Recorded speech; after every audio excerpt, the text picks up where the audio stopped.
Thanks, Matt. Afternoon, Jürgen. Great to see you in person. Absolutely.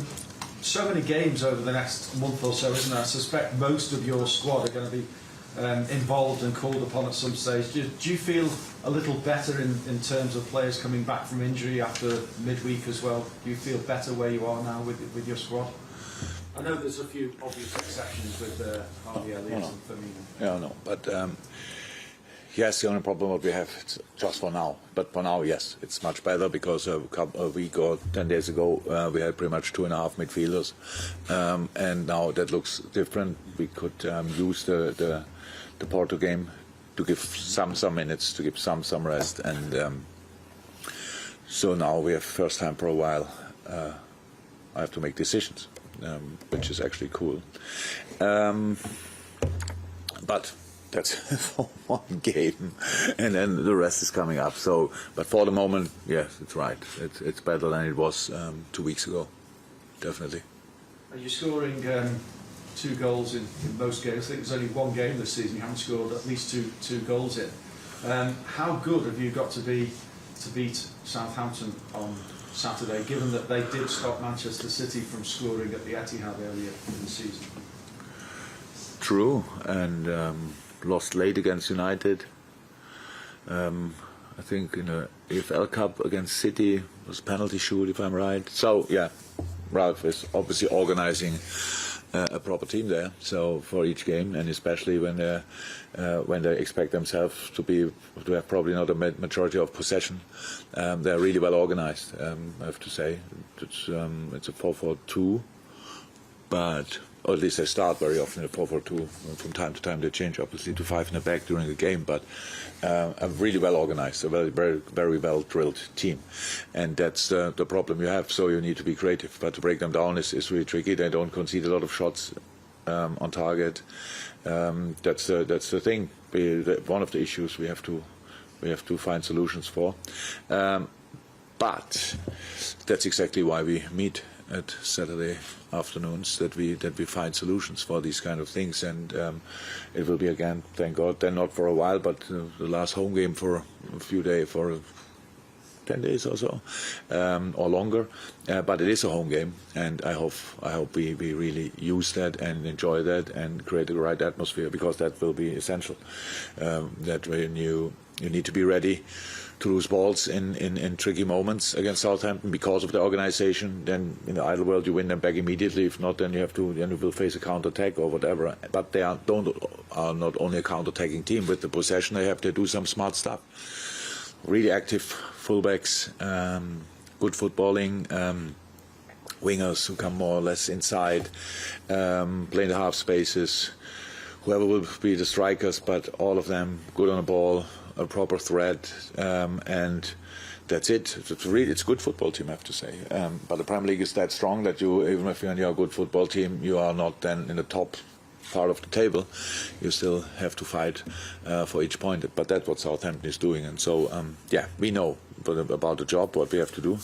And the big advantage they obviously have is that they didn't play midweek. We did, and.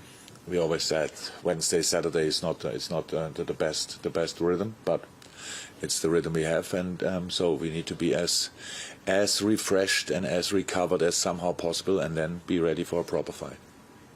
You mentioned there the Premier League is strong. We expect another arrival in the Premier League, somebody you know quite well, Ralf. Rangnick is set to take over at Manchester United for the remainder of the season. Are you looking forward to his arrival in the Premier League, and how do you think he will fare? You obviously know him well enough. I do. So it's a bit tricky. So like talking, usually we don't talk about things. They're not confirmed yet. But if you tell me that will happen, then I might believe you.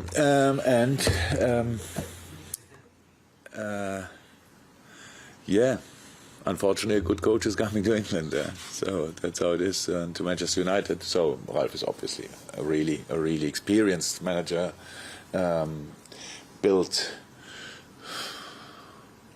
most famously two clubs from nowhere to proper threats and proper forces in Germany with Hoffenheim and Leipzig. did a lot of different jobs in football, and now, but it was always his first concern was always being a coach, actually being a manager, and that's what his best skill is, obviously. Yeah, United will be organised. I think on the pitch. I think we should realise that, and that's obviously not good news for other teams. But all coaches in the world, we need time to train with our teams, and Ralf will pretty quick realize he has no time to train because they play all the time. So that makes it a bit trickier for him. But apart from that, a really good man and outstanding coach is, if it happens, will come to England. Thank you. We go to Ian on the Zoom, on the television, for 2 questions. Ian? Thanks, Max. Jürgen, I wonder, I know it's not happened yet, not been confirmed, but just speaking sort of generally about Ralf's influence, how highly is he regarded in Germany, and how much of an influence did he have on your coaching career and philosophy? In between the coaches, very highly regarded, obviously. Don't ask me about the other stuff. I don't know exactly, but he did, where he was, he did incredible jobs. It started early as a very, very young man at Stuttgart, coaching the second team, going from there. I don't know all the early clubs he had not, but I'm pretty sure he went then to Ulm, brought them to the Bundesliga, which was absolutely insane that time. And then made his way up from there. We faced each other first time, really. I was a very young coach when he was in Hanover. He might have forgotten that, but they played always our opponent a week later, so he called me, the young manager of Mainz, and asked plenty of questions. I was happy that big Ralf Rangnick was calling me, but he got all the information he needed. They got promoted, we didn't. So he owes me still something, and apart from that, really, in a football world in Germany, he's very well regarded, and rightly so. Talking about your team at the moment, what sort of a decision have you got at left back, considering Kostas Tsimikas' performances this season? You said before you've got lots of decisions to make, which is a good thing, but at left back in particular, how much is he pushing Andy Robertson? He's pushing, but I don't see it as pushing in that sense. Robbo is Robbo, and Robbo, it's a bit strange that people constantly forget how good Robbo is in these moments, just because Kostas is good as well. Thank God he's good as well. Imagine that. We would have a proper problem there. So it's much better than it was before, when we had no real solution and Millie had to play there, which he did exceptionally well. Now we have different solutions. That's good. We have now, of course, Kostas as well, and we have Owen Beck coming up, a real prospect. And so that's good for us. But I don't doubt Robbo at all. You saw Robbo coming on. When he came on last game, he didn't play that game because if he plays the game after his little injury, he couldn't. Well, there was no chance to play the next one. So we shared a bit the intensity between the two of them. Really happy about the development of Kostas. Really happy, but Robbo is Robbo and is an outstanding player. And if he has whatever had, I don't know if he had drops here and there in performance, it doesn't change my mind, because you cannot trust people today and then don't trust them the next day. You have to show these kind of things, and then you get in the long term the best out of players, and that's why it's not a difficult decision there to make. But really happy that Kostas shows up like he showed up. That I have to say, he's an outstanding player. Robbo needed half a year, Kostas needed around about a year. So that's how it is. But now we see him we see really how good he is, and it's very good news for us. Okay, we'll go to Julia in the room, then we'll go to Ian on the Zoom, and then we'll go to Julia. Jürgen Ralf Hasselhoff in the build-up to this has said that Liverpool are back to their best as we knew Liverpool were before, obviously last season, with key players being back as well. But how do you measure your best? What would be your best? To be where we want to be, we need a good balance in the team. We need just to make. So now, again, we score each game 2 goals, but before we spoke about how many goals we conceded, even if it's not a crazy number, but for a team on the top of in that region around the top of the table, we conceded in some games too many, That's how it is, and that's why that's what we need to be. We need to be a well-balanced team, that we really take all the necessary risk for our offensive stuff, but be protected as good as possible. We need a high last line. We need not high for being high, but as high as possible. All these kind of things. We need to be at our absolute best in the defensive part of the game, and there's counter pressing involved as well. So then we are really difficult to play. If we are only one of the three or one of the two, then we have weaknesses, too many weaknesses for this league, and that's why we try to work on. We don't feel at all that we arrived somewhere. We just feel on the way, and that's for us completely fine. I don't compare us with the team last year or with the team the year before. I just want to be as good as possible now. Thanks, Juliet. We'll go to Ian Abrams, and then we'll go to James from BBC United. Ian. Hi Jürgen, how are you? Good. Hi, Ian. I think as we saw this week with yourselves and Chelsea and Manchester City, the Premier League now has three of the best teams in Europe, if not the world at the moment, and you're involved in this title race with Chelsea and Manchester City. How much is this now the best Premier League ever, and how much has it evolved from the two-team challenge every season to now maybe three since you arrived? Massively. Premier League made steps every year, so you can see it. But it's not about City, Chelsea, and us or other top teams. The improvement of the league you see in the positions slightly below, especially. I think the way Brighton is playing, meanwhile, is absolutely exceptional. Aston Villa is an incredible team. So Man United, we know all about the power. Tottenham, maybe some problems at the moment, but incredibly strong on their day, and they will be back again. Arsenal's playing that sensational football. Wolves plays, and after maybe a tricky start, an outstanding season. So, and I forgot for 100% already a team. So that means just the league is so strong. Meanwhile, I couldn't believe. Years ago that it will be like this, to be honest. So it's really tough, but it's of course very exciting as well. So I think it is the best league since I'm here, for sure. In the last 6 years, this is now the best league we had so far. But it's not because of the three up there. So it's because of the general strength of the teams in the league. Okay. Thank you. We'll go to James now from Merseyside, then to Carl Markham from Press Association, and I think then we go to our embargo section for those of you that unless there's any questions in the room before then. James. Jürgen, you've spoken about what you need to do to stay in the title race.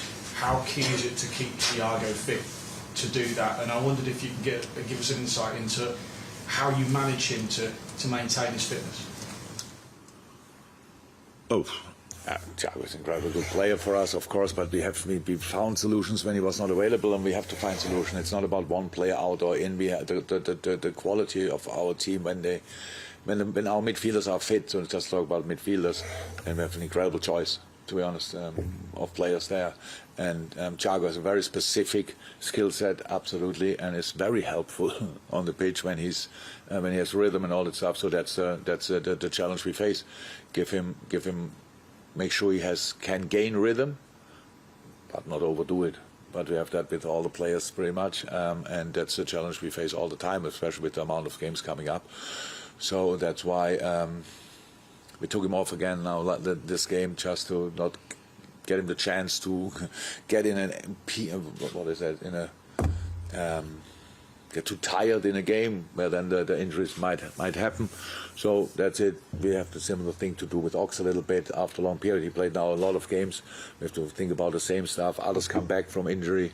Fab came back, for example, from Brazil with a really bad stomach. So played then the full game, was possible, but then we thought, okay, come on, we should not stress it there, and left him out until he played only 25 minutes or so.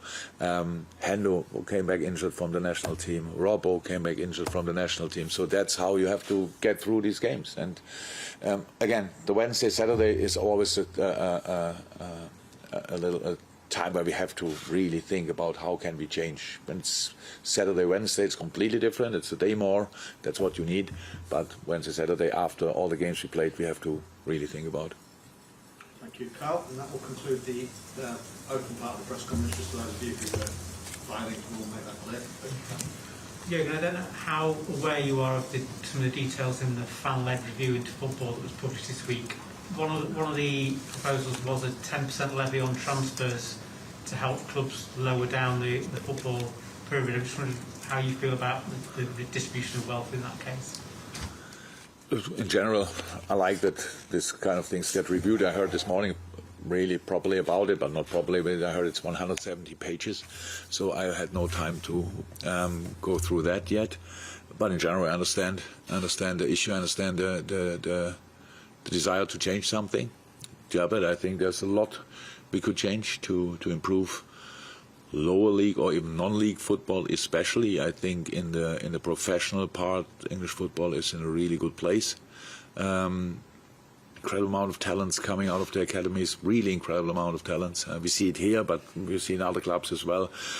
The players get much better, much earlier than in comparison to the past. We had always an 18-year-old who was really a standout talent, but now we have more of these kinds. So there's a lot of good work done.